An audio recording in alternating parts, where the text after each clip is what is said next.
Hey, what's up, guys? Dallas back to Dallas iPhone time. As you know, I have my iPhone 4S in white, 16 gigabyte, and mostly my cases, preferably the older Defender for the iPhone 4 wouldn't work because of that little problem right there. Because on the iPhone 4, even if it's for Sprint, AT&T, or Verizon Wireless, the switch looks exactly in the same place, and so does bands is the very first iPhone 4 for Verizon Wireless. So what does that mean? I had to get a new Defender or risk getting my iPhone 4S broken. And I sure as hell wasn't going to do the second option. So I got the newly designed Defender for the iPhone 4S. You maybe ask yourself, what are the differences between this and the older one? Well, for one, if you go on the otterbox website, it has that bigger cutout. I guess because that covering for the old, I guess the old covering on the older Defender for the iPhone 4 made it where the sensor bar didn't work good for the iPhone 4 in white or black, whatever. So got that protective screen on there. Nothing really too fancy besides the cutout in the front. On the new Defender on the back, you got this like foam type feeling stuff instead of the felty stuff you got with the last Defender for the iPhone 4. It's got and that cutout for the vibrate switch like on the front part piece. And this time you got a bigger cutout with the black lining for your flash and your camera. Because I guess since the new iPhone 4S has 8 megapixel camera with the fifth lens and dual optics and all that, or new optics, I mean, not dual optics, but new optics, and probably a better flash. I don't know about the flash, but may have a better flash. They wanted to do a bigger cutout, and just like the iPhone 4, just like the iPhone 4 Defender case, it does not have a protective shield over the camera and the flash because I'd script the flash. So, but it is pretty deep. So if you're scared of getting the back of your iPhone scratched because of the big camera opening, don't be too scared because it's kind of got a big raised edge lip over it. So if you drop it on the back, it most likely ain't gonna get to your camera or back your iPhone 4S or 4, whatever you put in this case, unless it's like something sharp that's sticking out of the ground or something like that. But if it's just a plain flat surface that your iPhone 4S or iPhone 4 drops on with this case, most likely nothing's going to get to the back of your iPhone 4 because of that cutout. And if you're scared about that, well, you can get an invisible shield or something to put on the back. But I don't have anything on the back of my iPhone 4 except for the back covering that it came with when I got out of the box, and that's still on there to just protect the back until I get a screen protector for the back. And I still need to get a screen protector for the front. I may get an invisible shield or something else like that, but for now there's nothing on the front, and it's still got that plastic that was on it from day one from the box it came out of on the back. And pretty much so that's going to be on there in this case till I get a protective screen shields on it, and for front and back screen shield, or a front and back shield for the iPhone 4S, or mine at least. And then it's probably most likely going to go back in this case because I managed to drop my iPhone 4 on my iPhone 4S at a basketball game, and the floors and stuff were concrete, so it's a good thing I had these cases on, or I would have been pretty much fucked. Excuse the foul language, but yeah, I would have been pretty much screwed if I didn't have this case on, and my other Defender from my iPhone 4 case on. So let's go to installation. You got this piece. Oh, hold on, before I go in with installation, another difference is, let me take off the silicone off my iPhone 4 Defender. Uh, On the older silicone, it's all stretchy and it's really hard to get out of your pocket, or when you get out of your pocket, it's all like messed up and out of place. But the new silicone, it's like more hard rubber and stuff. Hard rubber. Uh, it's more hard rubber, so it pretty much sticks and flexes to the case more. So if you're wearing skinny jeans and stuff like that, it really won't get out of place as much as the old rubber did for the iPhone 4 Defender. As you can, like this one, you can just all crumple up, and this one's hold on, a little bit more harder to do because it's more harder rubber and stuff. And that sounds funny, whatever, but it actually does work a lot better. And this looks like dark blue, but it's really light blue and stuff. This is all like really flexible, and this is like kind of stronger rubber, so it adheres to the polycarbonate more, so it feels a lot more sturdier in hand than the older iPhone 4 Defender case rubber and stuff.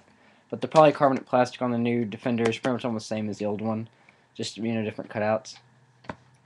So first, what you're gonna do is your iPhone 4, iPhone 4S, using my iPhone 4 16GB white. At least what I do is I take the front most time and just slip it in there very carefully, and you just make sure it's in place. Then you're gonna take the bottom first, and you see those two little edge things right here. you're gonna do is you're gonna make sure that clips on the bottom really well. Make sure that clips on the bottom really well, right there and there. And you just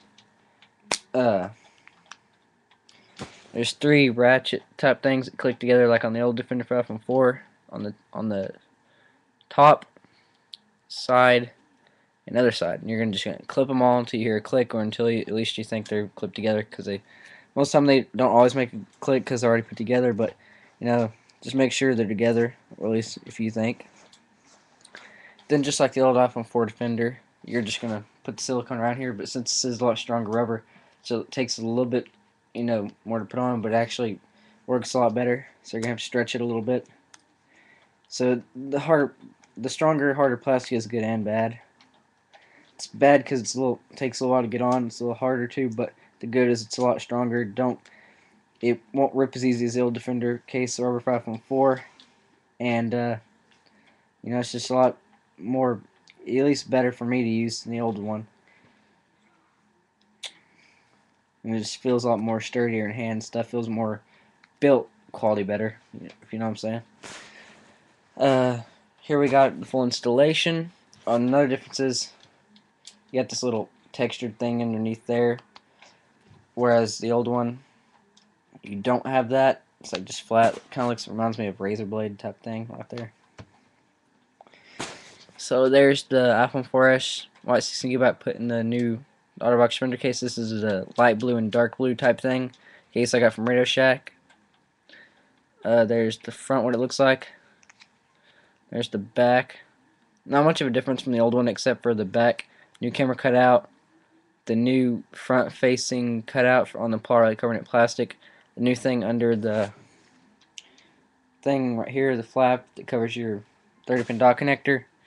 And the new stronger rubber. Other than that, and the back design, like the back texture design, kind of pops out a little bit more from the old rubber on the old otterbox 25 iPhone 4, and so does the otterbox logo too. Holster is pretty much the same. I didn't even got my holster all the way out of the box. I mean, because it's pretty much the same, so I'm just gonna leave it in there in case I lose one. And I might use my white stand that came with one of my white fenders, like this. Even though I had to put the custom white parts together, it was originally this one was originally from a pink plastic, and had a white stand thing, whatever. But I got the girl at the AT&T store to put the white polycarbonate plastic and the white rubber skin together, and the white stand. Actually, I think it was a dude that did it, but oh well. That's what it looks like. Got access, and plus another thing I forgot to mention is it actually does feel a lot more clickier on the button than it does on the old one. It seems like you had to press really hard to get the home button to make a click or feel. But on this one, if you guys can hear that click, it just feels a lot, clickier and stuff, which is just pretty cool to me. Other than that, works perfectly fine. And doesn't complicate with Siri. Still works.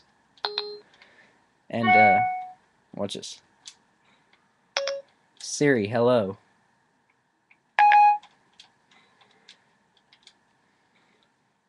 Hi. Hi. How's it going? I am well. So that's about it. Yeah, pretty cool picture of me, whatever.